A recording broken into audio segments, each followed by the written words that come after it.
Have you ever looked up at the sky and wondered, why is it blue? I mean, it could have been green, purple, or even rainbow colored, right?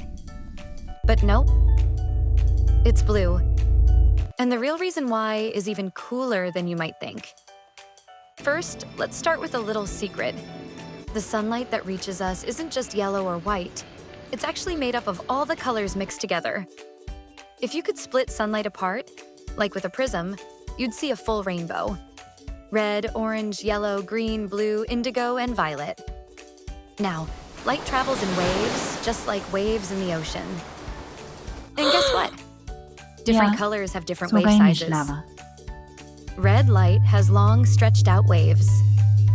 Blue and violet light have much shorter, tighter waves. Here's where it gets interesting.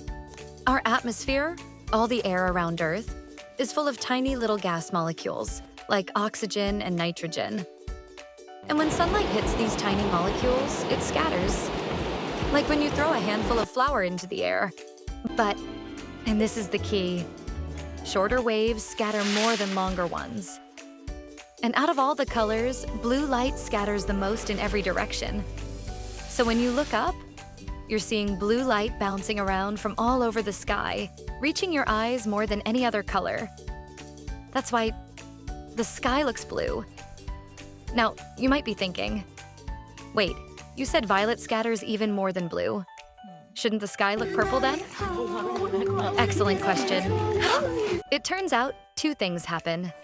Our eyes are better at seeing blue than violet.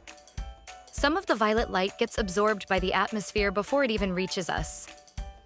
So, blue wins. And that's the amazing science behind it. Sunlight, tiny air molecules, and the magic of scattering light, all working together to paint the sky that beautiful blue we see every day. So the next time you step outside and look up, you'll know the sky isn't just blue. It's science in action. Keep wondering, keep exploring. The universe is full of colors, you just have to know how to look for.